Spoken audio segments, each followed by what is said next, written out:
फरमाया आयशा वादा करो मुझ पर नया कफन नहीं डालोगी।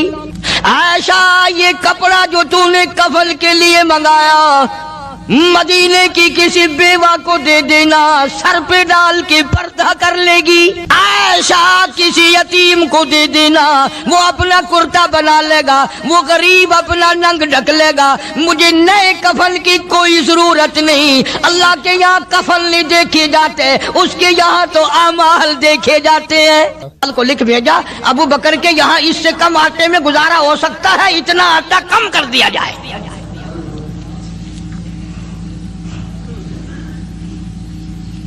तुम क्या जानो अबू बकर कौन है? कभी किसी बूढ़ी ने, कभी किसी बहू ने, कभी किसी ने धी ने कहा कि आओ आज अबू बकर सिद्दीक की न्याज पकाते हैं। नजरे अल्लाह न्याज़े हुसैन।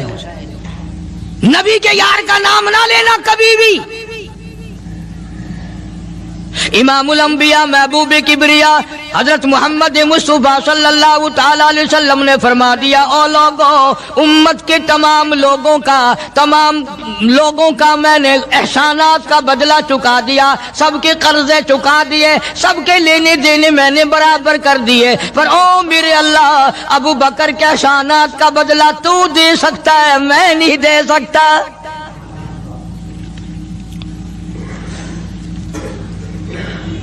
सारा घराना बड़ा अजीब है, घर का घर बड़ा अजीब है। हिजरत फरमाकर तशरीफ ले गए नबी करीम सबका जो सल्लल्लाहु अलैहि वसल्लम की ज़ात अक़दस के साथ। अस्सलामु अलैकुम वरहमतुल्लाहि वबरकातुहू। दोस्तों एक बार फिर हाजिर हैं आपकी खिदमत में हज़रत कारी हनीफ मुल्तानी साहब का बेहद ही खूबसूरत बयान लेकर। बयान का उन्वान है हज़रत उमर फ़ारूक की ज़िंदगी का वाक़या। बेहद ही खूबसूरत सा बयान है। वीडियो को लाइक करें, शेयर करें, हमारे यूट्यूब चैनल दीनी बयानात को सब्सक्राइब करें, हमारे फेसबुक पेज मुबारक दीन को फॉलो करें। शरीफ ले गए। सिद्दीक़ अकबर का वालिद जिंदा है, अबू कुहाफा बूढ़ा है, आंखों से नाबीना है, अभी ईमान नहीं लाया हिजरत वाली रात तक, बाद में लाया है। लाठी के सहारे घर आया, पता तो चल गया ना कि रात चला गया नबी के साथ मेरा बेटा। और आके पोतियों को कहने लगा, क्यों अस्मा जी दादा जान, मेरा तो अपना ख्याल ये है कोई टेडी, कोई पैसा, कोई कपड़ा, कोई गल्ला तुम्हारे लिए नहीं छोड़ के गया होगा। बावजूद काफिर होते हुए उस वक्त तक अबू बकर का वालिद मुसलमान नहीं, लेकिन जानता है कि मेरे बेटे को नबी की इतनी मोहब्बत है, वो इतना कुर्बान है, वो इतना परवाना है और इस कदर जानिसार है, कोई शय घर में नहीं छोड़ के गया होगा। सैयदा अस्मा रज़ी अल्लाह ताला अन्हा, छोटी सी बच्ची है सिद्दीक़ अकबर की, कहती है कि मैंने एक हीला बनाया। हमारे यहाँ दीवार में एक आला सा मेरे वालिद ने बना रखा था, उसमें पैसे रखते थे, तो मैंने वहां ये मिट्टी के टूटे हुए बर्तनों के ठिप्पर डाल दिए और ऊपर कपड़ा डाल दिया। और मैंने अपने दादा से कहा, नहीं दादा जान, अब के तो अब्बा जी ने हद कर दी, बहुत सारा माल हमारे लिए छोड़ के गए हैं। उन्होंने कहा, बेटी मेरा यकीन नहीं पड़ता, वो नबी के बगैर एक पैसा तो क्या वो अपनी जान पीछे रखने को तैयार नहीं। उन्होंने कहा, नहीं दादा जरा आओ तो सही। कहती हैं कि मैंने अपने दादा का यूं हाथ पकड़ के, दिखता तो था नहीं, उस कपड़े के ऊपर ऊपर फेर दिया कि देखिए ये आला है ना, ये ताक डाला कि सब भरा पड़ा है। ये कहने लगा, अच्छा अच्छा अच्छा, बहुत अच्छा किया, तुम्हारा गुजारा हो जाएगा। मुझे बड़ा फिक्र था, मुझे बहुत परेशानी थी, अब मैं बेफिक्रा हो गया कि तुम्हारे लिए तुम्हारा अब्बा खाने पीने के लिए तो छोड़ गया। सैयदा अस्मा कहती है, हालांकि जिस वक्त मैंने ये कार्रवाई करके दिखाई, हम 2 दिन के भूखे थे। हजारों रुपया जितना भी माल था घर में, जब नबी के साथ गए सारा पल्ले बांध के ले गए, ना जाने कहां काम आएगा। ये वो सैयदा अस्मा रज़ियल्लाहु ताला अन्हा जिसका हाल ये है, सारा दिन खजूरों की गुठलियां इकट्ठी करती है, शामन को हामन दस्ते में कूट कर शाम को पानी में घोल कर पी जाती है, सारी रात मुसल्ले पे खड़ी होकर कुरान पढ़ती है।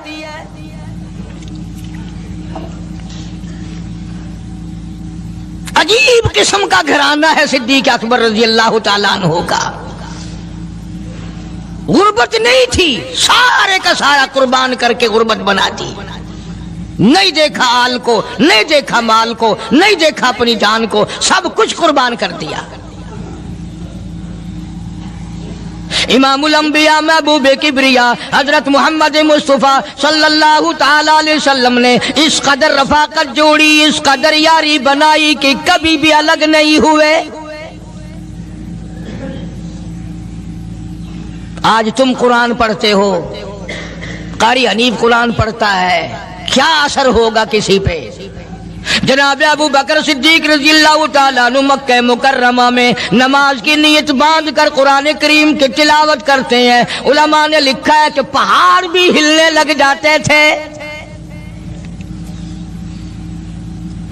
اور کافروں نے نبی پاک سب کا جو صلی اللہ علیہ وسلم سے شکایت کی کہ اپنے ابو بکر کو کہو یہ رات کو قرآن زور سے نہ پڑھے، ہمارے بیوی بچوں پہ اثر ہوتا ہے، ہمارے بچے مسلمان بننے کے لیے تیار ہو جاتے ہیں، ہماری عورتیں قرآن سن کر کفر چھوڑ کر مسلمان بننے کو تیار ہو جاتی ہیں. ابو بکر سے کہو یہ آہستہ قرآن پڑھا کرے.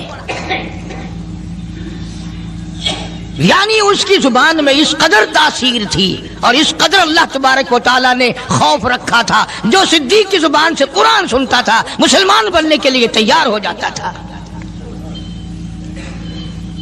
آج ہم قرآن پڑھیں، حدیث پڑھیں، کچھ بھی پڑھیں، اثر نہیں ہوتا. کیسے ہو؟ ہمارے یہاں دلوں میں جگہ ہو جبھی تو بات بنے. اس لیے قرآن کریم کہتا ہے کلا بل ران علی قلوبہم ما کانوا یکسبون. گناہ کرتے کرتے، حرام کھاتے کھاتے اس قدر دل کالے ہو گئے، اب قرآن کے لیے، دین کے لیے، ایمان کے لیے گنجائش کوئی نہیں،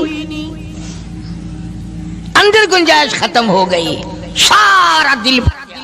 فرمایا کلا انہم عن ربہم یومئذ لمحجوبون.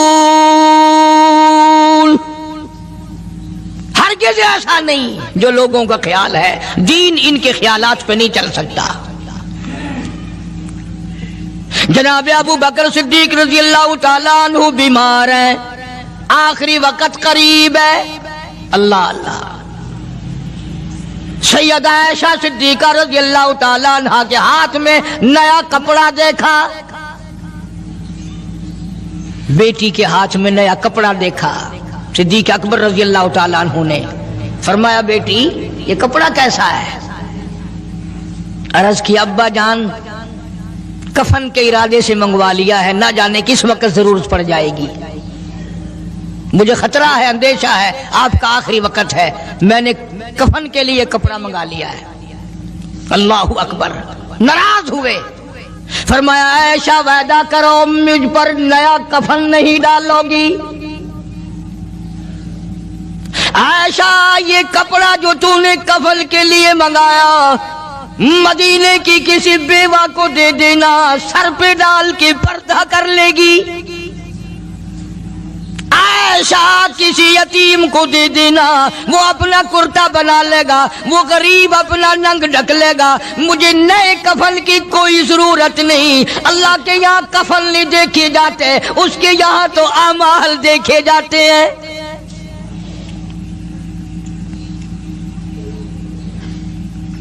حضرت عائشہ رضی اللہ تعالی عنہ نے اصرار کر دیا، ابا اجازت دے دو، اب تو میں نے منگا لیا ہے، اب تو میں نے منگا لیا ہے، دنیا کیا کہے گی؟ وقت کا حکمراں، وقت کا بادشاہ، نبی کا جانشین کو کفن بھی نہیں ملا.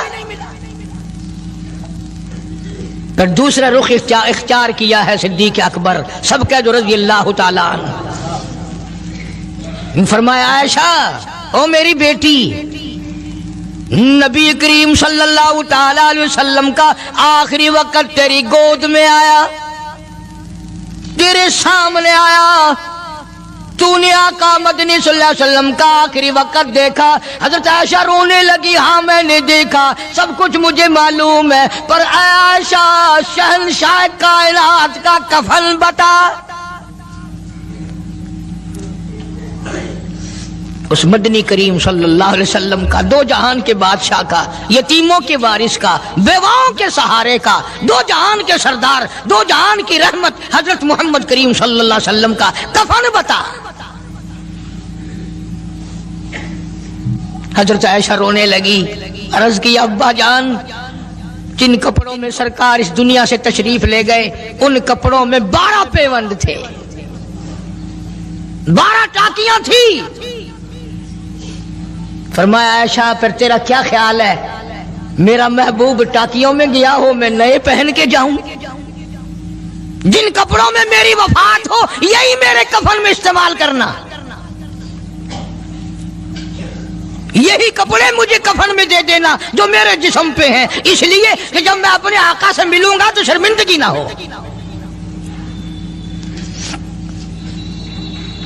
اور آج ذہن یہ ہے کہ میت کے کپڑے کو ہاتھ بھی نہ لگانا، پہننا تو درکنار، ہاتھ لگانے کو تیار نہیں، گھر میں رکھنے کو تیار نہیں، یوں لکڑی سے اٹھا کر پرے پرے پھینکتے ہیں، آگ لگاتے ہیں، نہلانے والے کو دے دیتے ہیں، وہ بھی نہیں پہنتا، یوں ہی گلیوں میں نالیوں میں پھینک جاتا ہے۔ نہ تیرا باپ مرا، جب تجھے نفرت ہے کپڑوں سے، مردہ نوانے والے کا وہ ماما لگتا ہے، وہ کیوں پہنے؟ عرض کرنے کا مقصد یہ کہ ان حضرات کی زندگی تو دیکھو، اور وفات شریف سے پہلے 2.5 برس جو وظیفہ لیا، جو تنخواہ لی سرکاری خزانے سے، خیبر کی زمین بیچ کر صدیق اکبر رضی اللہ تعالیٰ عنہ نے 2.5 برس کی تنخواہ کا حساب کر کے وہ ساری تنخواہ جو لی تھی بیت المال میں واپس داخل کر کے پھر دنیا سے رخصت ہوئے۔ جو تنخواہ لی تھی 2-2.5 سال میں وہ ساری کی ساری واپس کر دی جناب ابو بکر صدیق رضی اللہ تعالیٰ عنہ نے، کہ میں مسلمانوں کا پیسہ کھا کے نہیں مرنا چاہتا، چاہے تنخواہ کے طور پر تھا، کل قیامت میں میرے لیے رکاوٹ نہ بن جائے۔ آج مجھے اور آپ کو تو یہ تلاش بھی نہیں کہ اپنا حلال کے پیسوں سے کفن تو بنا کے رکھ لے۔ ایئر کنڈیشن کا ہر وقت ذکر ہے، گھر میں ہونا چاہیے، فریج ہونا چاہیے، پنکھے ہونے چاہیے، یہ ہونا چاہیے، کار ہونی چاہیے، موٹر ہونی چاہیے، یہ ہونا چاہیے، اور کبھی گھر میں یہ ذکر بھی ہوا کہ حلال کا کفن بھی ہونا چاہیے۔ وہ کدھر سے آئے گا؟ اس کے لیے کون انتظام کرے گا؟ کون ہم نے گھر میں پیدا کر رکھا ہے جو اس وقت یہ بات دیکھ کر کفن لائے گا؟ اس لیے قرآن کریم نے اعلان کر دیا، لوگوں اپنا سب کچھ پاک صاف بن کے دنیا سے جاؤ، اپنا بدن بھی پاک ہو، عمل بھی پاک ہو، پیٹ بھی پاک ہو، کفن بھی پاک ہو۔ ان ساری میں وہ بات کرتا ہوں جس سے نہ دیوبندی بچے، نہ بریلوی بچے، نہ شیعہ بچے، نہ سنی بچے۔ موت کا جھٹکا تو سب کو لگنا ہے نا، اور ایسا لگتا ہے لاکھوں برس تک منہ کڑوا رہتا ہے۔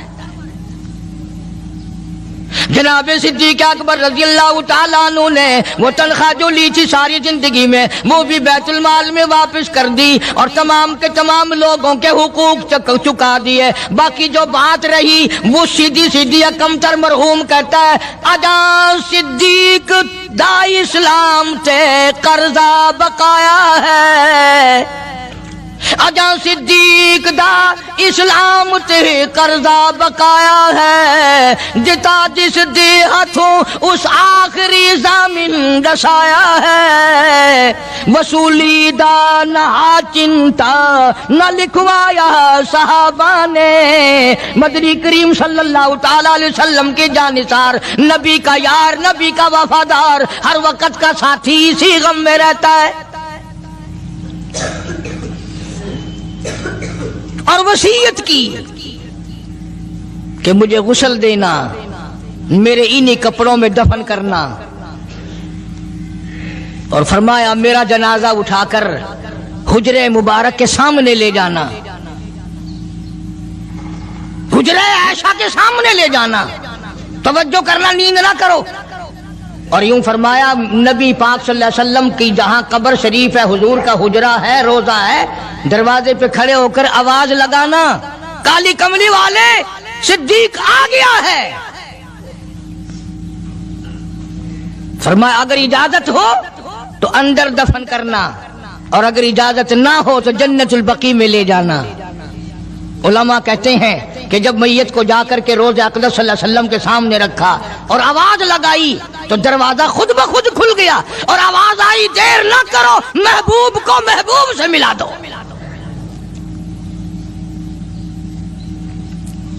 क्या शान है इन लोगों की, क्या अजमत है इन लोगों की। सारी जिंदगी उस मोहब्बत में, अजमत में, इकराम में गुजारी जो इस कायनात में कोई इस कदर इकराम कर नहीं सकता। मदीने पाक में एक वक्त ऐसा भी आया कि दुश्मनों ने मदीने के गवर्नर को गांठ लिया, उसको रिश्वत दी, पैसे दिए और कहा कि हमें इजाजत होनी चाहिए, हम रोज़े अक़दस को खोद कर अबू बकर सिद्दीक और फारूक आजम की लाशें निकालना चाहते हैं यहां से। चुनाचे हाकिम वक्त ने पैसे खाकर इजाजत दे दी। शमसुद्दीन सराज एक बुजुर्ग है जो उस वक्त मदीने पाक यानी रोजे के मुतवल्ली हैं, मस्जिद नबवी के मुतवल्ली हैं, गुंबद खिदरा सल्लल्लाहु अलैहि वसल्लम के मुहाफिज और निगहबान हैं। वो फरमाते हैं कि रात आधी जब गुजरी तो कुंडी खटकी मस्जिद की, मैंने कुंडी खोल दी तो मुझे हुक्म मिला कि तुम खामोश रहो, अगर आवाज निकालोगे सर उतार दिया जाएगा। एक आदमी अंदर दाखिल हुआ, दूसरा दाखिल हुआ, तीसरा आया, किसी के हाथ में कसी, किसी के हाथ में गंती, किसी के हाथ में टोकरी, किसी के हाथ में तसला मिट्टी उठाने वाला, सब के सब यूं लेकर दाखिल हो रहे हैं। और मुझे ये कहा गया कि ये जो कुछ करते हैं रोकना नहीं, किसी को बताना नहीं। शमसुद्दीन सराज बुजुर्ग रहमतुल्लाह अलैह कहते हैं वो जब 40 के 40 अंदर दाखिल हो गए, पिछले ने मुझे इशारा किया दरवाजा बंद कर दे, अब किसी और को अंदर न आने देना। वो अल्लाह वाला कहता है मुझे बता तो दिया गया था दोनों जलीलुल कदर साहबा हजरत शेखैन की बेअदबी करेंगे, कब्र खोदेंगे, उनकी मैयत निकालेंगे। फरमाते मैंने दरवाजा बंद कर दिया, मैं सजदे में गिर गया, मौला और मेरा बस नहीं, मेरा कोई चारा नहीं, मेरी हुकूमत नहीं, मेरी फौज नहीं, मेरा लश्कर नहीं, मेरे पास तोप नहीं, मेरे पास लश्कर नहीं। ओ मेरे मौला, मैंने सुना है जैसे नबूवत का मुहाफिज तू है, इसी तरह सिद्दीक की सदाकत का, फारूक की अदालत का भी तू ही निगहबान है। मौला मेरी मौत भेज दे, मैं ना देखूं।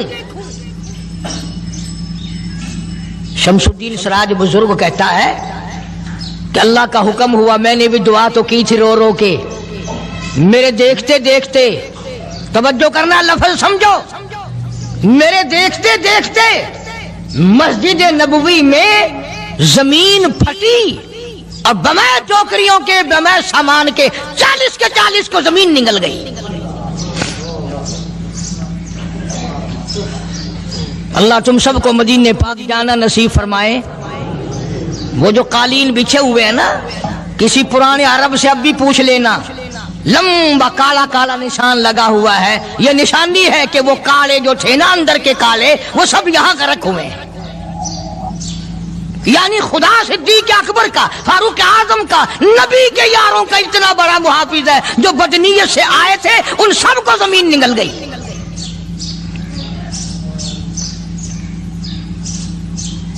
एक अल्लाह वाला कहता है कि मैंने मदीने पाक में हाजिरी दी और हुजूर करीम सल्लल्लाहु अलैहि वसल्लम के रोज़े अक़दस पे सलाम पढ़ा, और मैं सिद्दीक के अकबर के मौजा शरीफ के सामने खड़ा होकर सलाम अर्ज कर रहा था, पढ़ रहा था।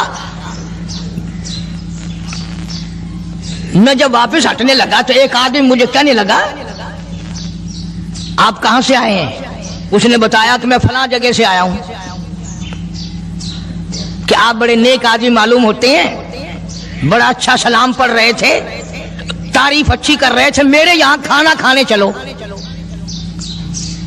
اللہ والا کہتا ہے کہ میں اس کی باتوں میں آ گیا کہ چل بھائی مدینے کا آدمی ہے، مدینے کا آدمی ہے، دعوت کر رہا ہے، انکار کروں تو سنت کے خلاف، انہوں نے کہا چل بھائی، لے گیا اور وہاں جا کر ایک مکان میں اس اللہ والے کو بند کر کے کوٹلی میں اس کو زنجیروں میں باندھ کر اس کی زبان کاٹ دی. تو نے صدیق کی اتنی تعریف کیوں کی؟ اور پھر چھوڑ دیا کہ جا صدیق سے ٹھیک کرا کے دکھا.